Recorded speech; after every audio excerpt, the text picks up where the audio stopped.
Mga sospek sa magkasuhay na insidente nin pamba-blackmail gamit ang mga sensitibong ladawan kan sa indang ex-girlfriends arestado sa Camarines Norte.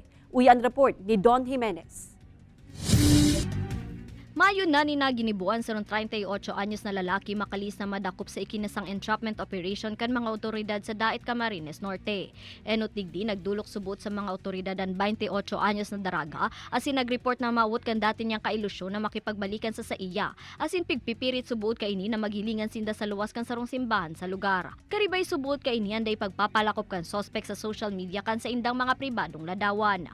Huli ka ini tulos man na nagbilog nin operasyon ang Regional Anti-Cybercrime Unit asin Dait MPS asin dumana na dakupan sospek. Sa ngunya nasa kustodiyan na kan mga otoridad na nasambitan ng sospetsado mantang pigprepe para rang kasong isusunad kontra digdi. Nung ang usap nila mga 20 minutes kasi medyo nasa kabilang bayan itong suspect. So mabilis ang anak nakamotor siya. So nag-text na nandun na siya sa area. So hindi kami nahirapan kasi siya nang naghihintay sa amin. Mientras tanto sarong insidente pa ang pigrespondihan kan Camarines Norte Provincial Anti-Cybercrime Response Team sa Banwanin Paracale, Camarines Norte. Sigun sa report, parehong 15 anyos ang suspetsado asin ang biktima na dating magkailusyon asin pigpipirit man subot kan lalaki na makipagbalikan sa iyan babae, karibay kan da ipagsasapubliko kan mga pribadong litrato kaini.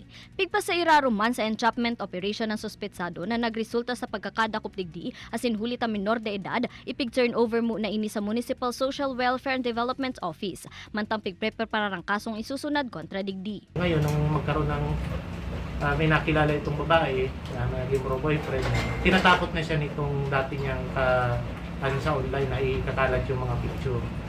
So doon nagsimula yung operation natin. Huli sa nasambitan ng mga insidente, nagpatanid man ang mga otoridad sa publiko na likayan ang pagpapadara ng mga pribadong ladawan sa isa-isay mantanganing malikayan ang mga siring na insidente. Ini si Don Jimenez, Balitang Bicolandia.